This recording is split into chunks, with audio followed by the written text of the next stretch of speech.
Descubramos los beneficios y retos de la tecnología en el aprendizaje. Escúchanos cada lunes y miércoles a las 15 horas en Tareas de Tecnología. Desafío para la próxima clase con Nicolás Soto en divoxradio.com.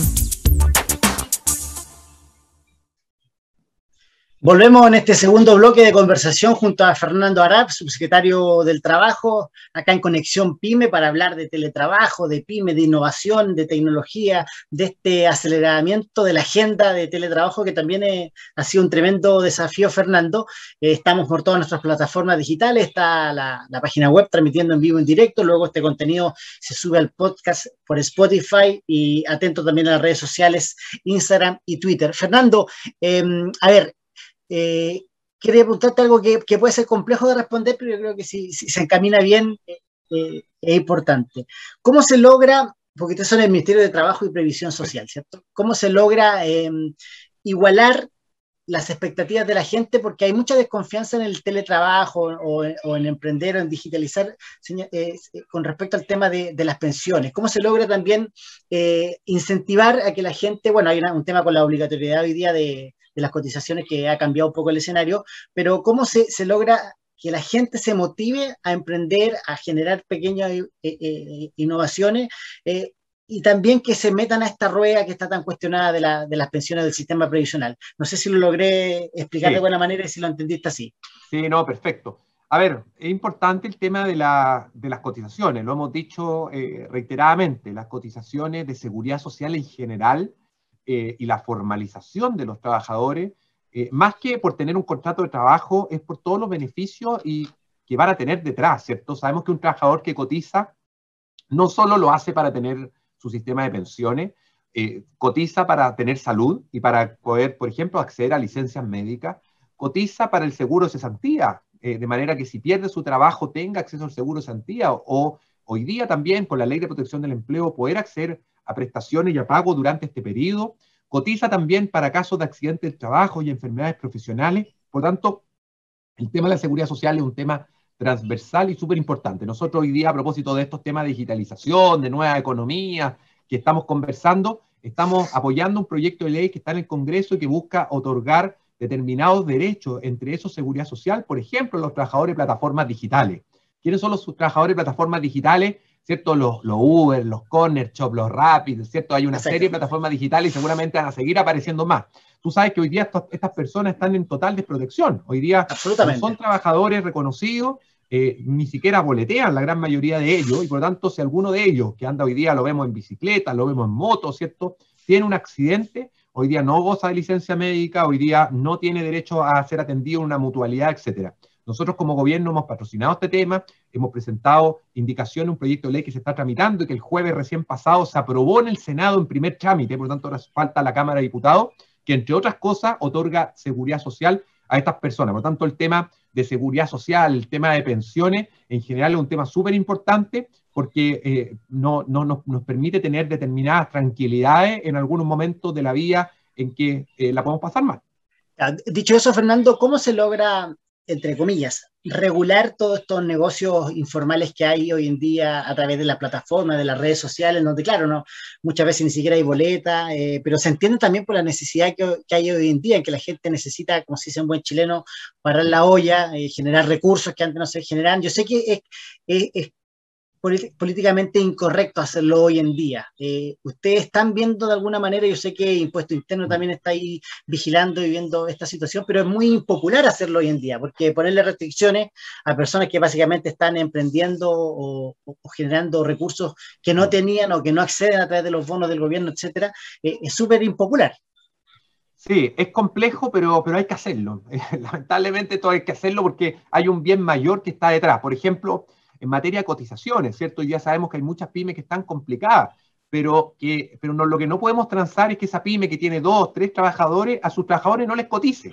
Y por tanto, lo que nosotros hemos dicho, sabemos que está complicada, pero si usted quiere acceder a algunos de los beneficios, y hoy día hay determinados beneficios que da el Estado, por ejemplo, los subsidios de empleo, al menos tiene que haberle cotizado a sus trabajadores. Creemos que es un desde. Pero ojo, esto no es solo desde el punto de vista, como tú muy bien lo señalas, del emprendedor, ¿cierto? De la pyme, que tiene que tener ciertos incentivos para poder hacerlo, sino que lo vemos también desde el lado del trabajador. Hemos visto también casos de trabajadores que le dicen a sus futuros empleadores, ¿sabe qué? Le dicen, no me haga contrato de trabajo. ¿Por qué? Porque si usted me hace contrato, yo pierdo el acceso a determinado beneficio. Y por eso que hemos tenido que crear nosotros como ministerio y a través del gobierno un nuevo subsidio, que es el subsidio Empléate, que comienza en vigencia ahora en el mes de abril, que es un subsidio y un incentivo a la formalización. Por lo tanto, le decimos al trabajador o trabajadora, oiga, si usted se emplea de manera formal, usted va a recibir un beneficio, que es un subsidio de 50.000 pesos para los hombres y de 70.000 pesos para las mujeres, para los jóvenes y para las personas con discapacidad durante 6 meses como incentivo a la formalización. Por lo tanto, un monto importante, estamos hablando de 50.000 por 6, 300.000 pesos que puede recibir un trabajador hombre, 420.000 pesos que puede recibir una trabajadora mujer, un joven o una persona con discapacidad, por el solo hecho de suscribir un contrato formal. Así que hay que ir buscando alternativas, hay que ir generando incentivos a la formalización. Muchas veces las personas no ven los beneficios que hay detrás de esto, y tú lo comentabas muy bien recién, dicen, no, mejor no cotizar, mejor saltarnos estos trámites, pero la verdad, al final del día, el perjuicio que se genera para ese trabajador, el no cotizarse, es muy grande. Eso es así, hay un diagnóstico en que todos coinciden, por lo menos desde el punto de vista del análisis un poquito más a caballo. Quería volver al tema del teletrabajo, Fernando. Estamos conversando con Fernando Arap, subsecretario del Trabajo, con respecto a la evaluación que hacen ustedes, pero no desde la política pública, desde lo macro, sino desde la conversación que seguramente ustedes tienen a diario, no con el dueño de la empresa, sino con el trabajador mismo. Estaba muy idealizado el concepto del teletrabajo, como que, hoy qué rico, voy a estar en la casa. Yo sé que hay un contexto particular de pandemia que todo lo cambió, pero estaba muy idealizado, se tenía otra visión de lo... Claramente tiene beneficios, pero también tiene ahí unos costos que hoy en día se están pagando un poquito más.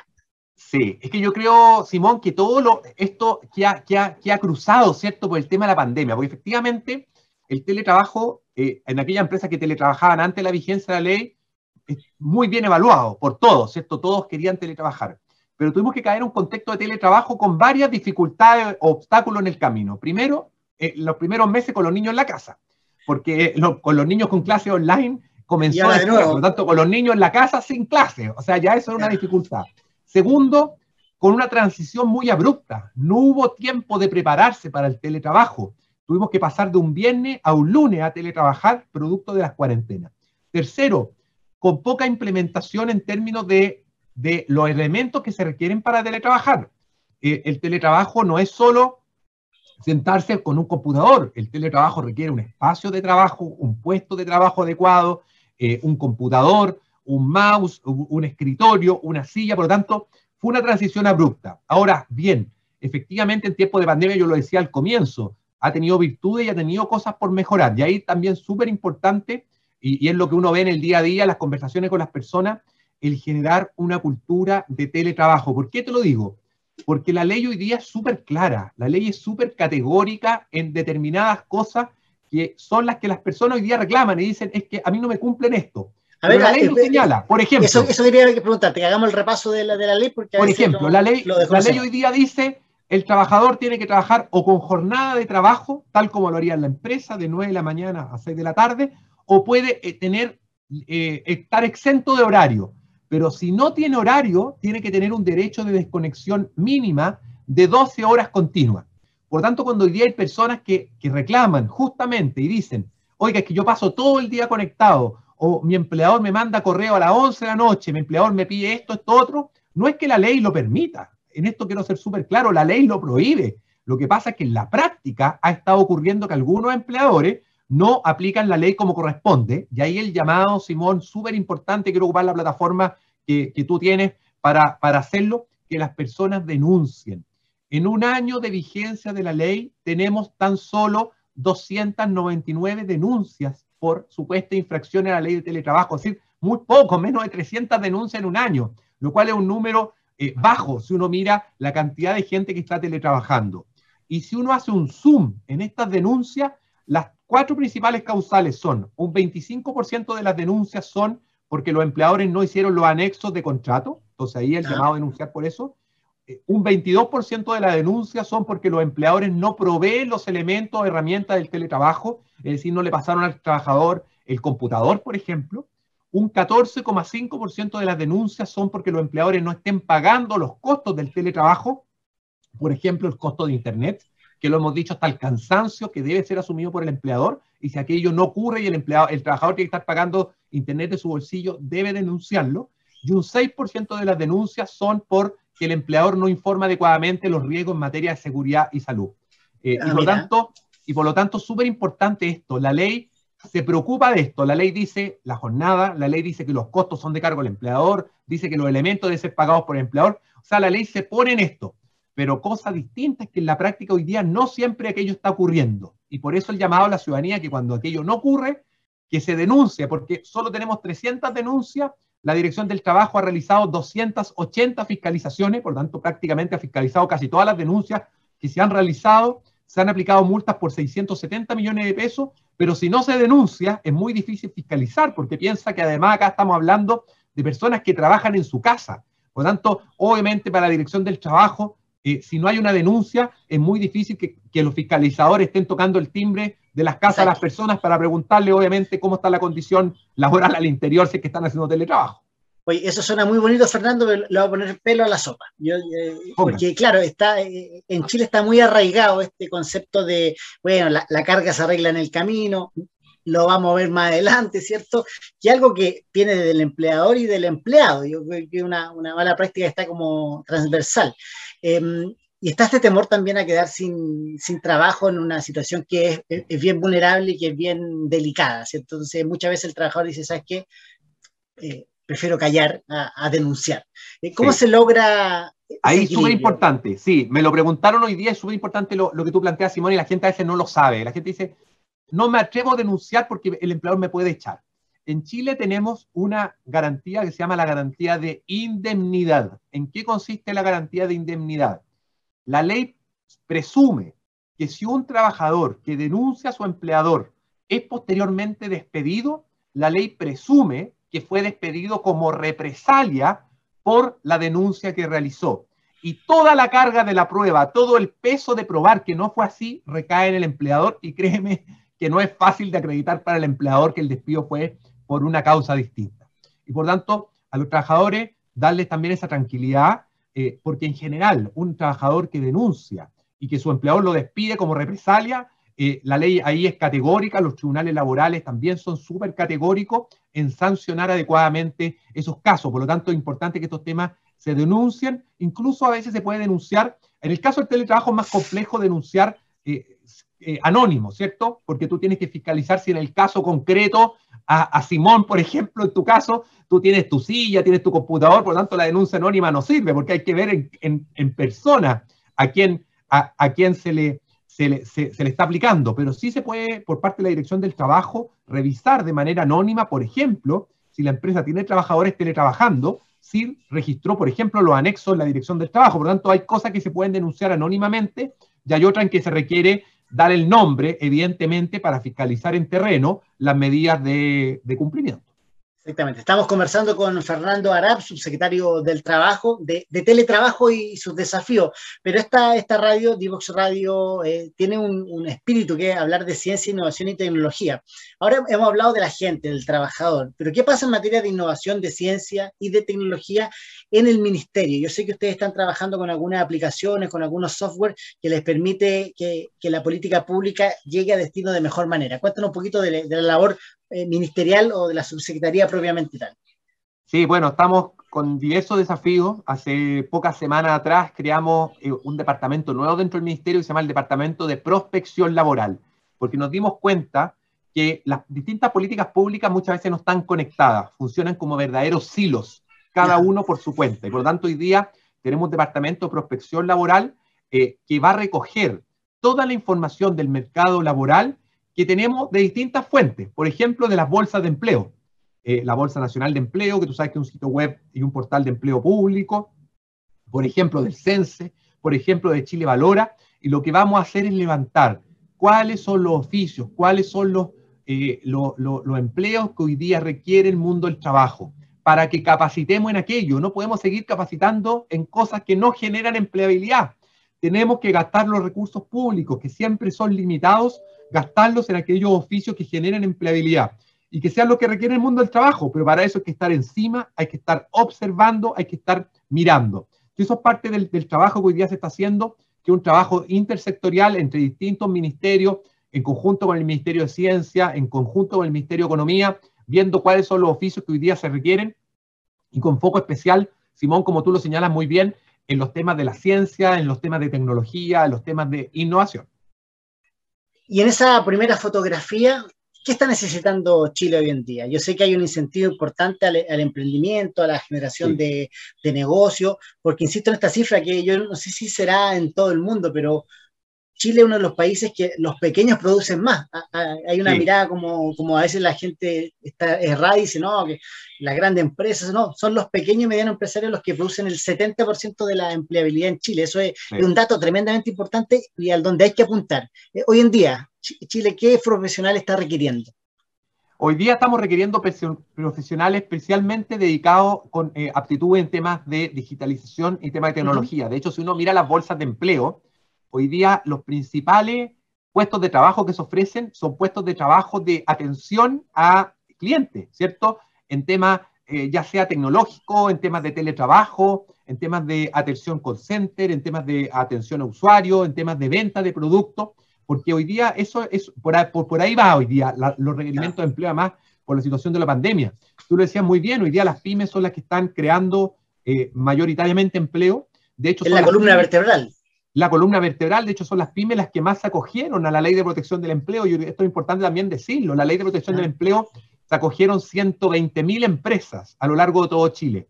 El 98% MIPYMES, micros, pequeñas y medianas empresas, solo un 2% grandes empresas. Por lo tanto, creo que también es importante ponerlo en contexto, que las grandes beneficiarias de la Ley de Protección del Empleo fueron precisamente las MIPYMES, y por lo tanto ahí hay un tremendo desafío, cómo seguimos generando tecnología, cómo seguimos generando competencias en los trabajadores y en los emprendedores.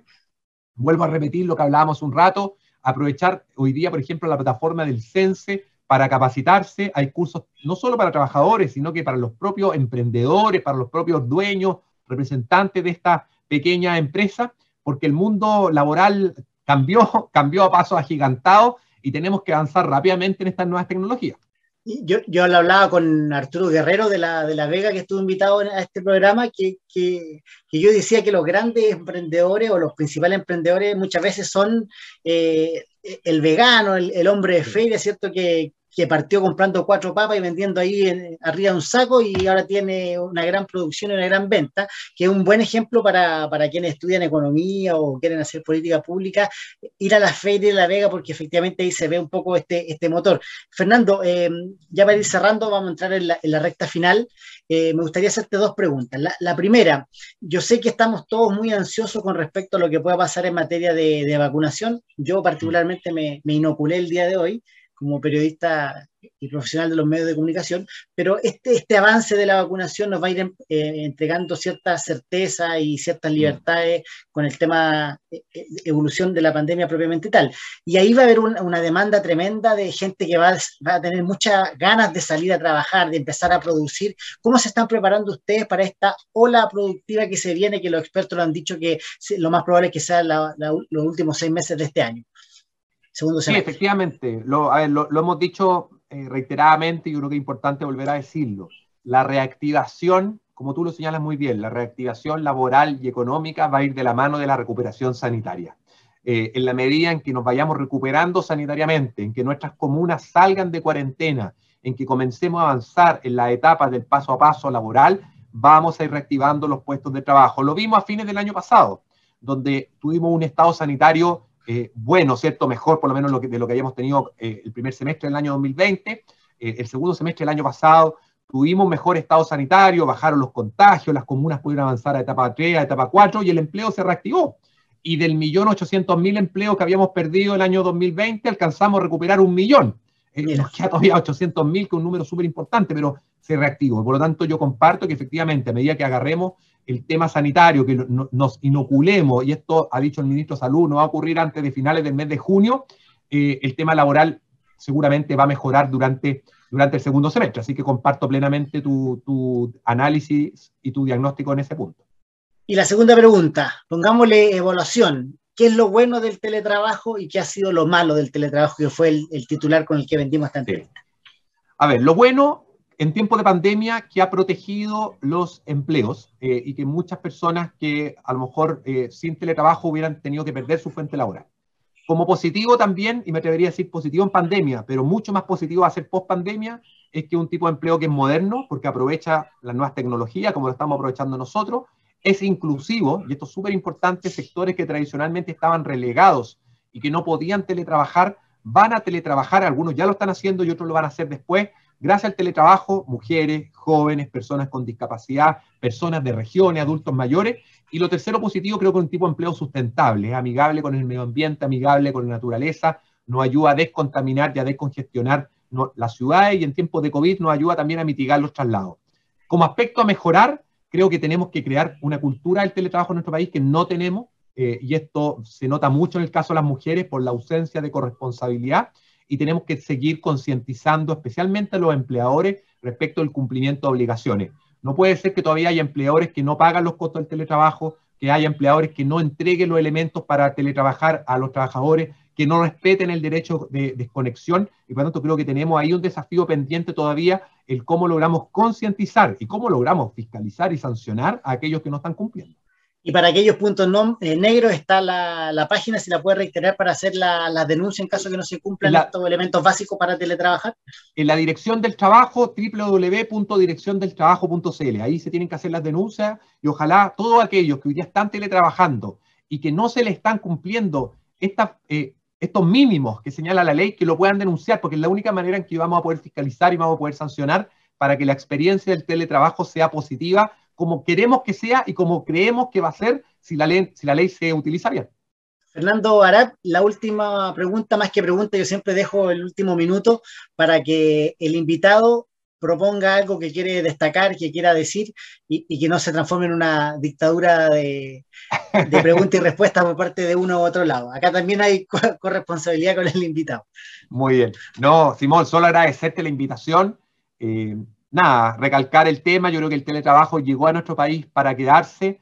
Es importante que generemos esta cultura de teletrabajo en nuestro país, que sigamos avanzando en esta materia. Esto requiere de todos. Tenemos que hacer un cambio importante, más que en lo legal, en lo cultural, especialmente en el tema de la corresponsabilidad, un tema que yo recalco mucho, porque hoy día la carga, ¿cierto?, del hogar, de las labores domésticas, labores de cuidado, la tenemos las mujeres. Y por lo tanto, si queremos que la experiencia del teletrabajo sea una experiencia positiva, en que todos quieran seguir después en modo teletrabajo, y ojo, porque todas las encuestas muestran que lo que va a continuar después es que la mayor parte de los trabajadores va a seguir en un mix, jornada presencial con teletrabajo.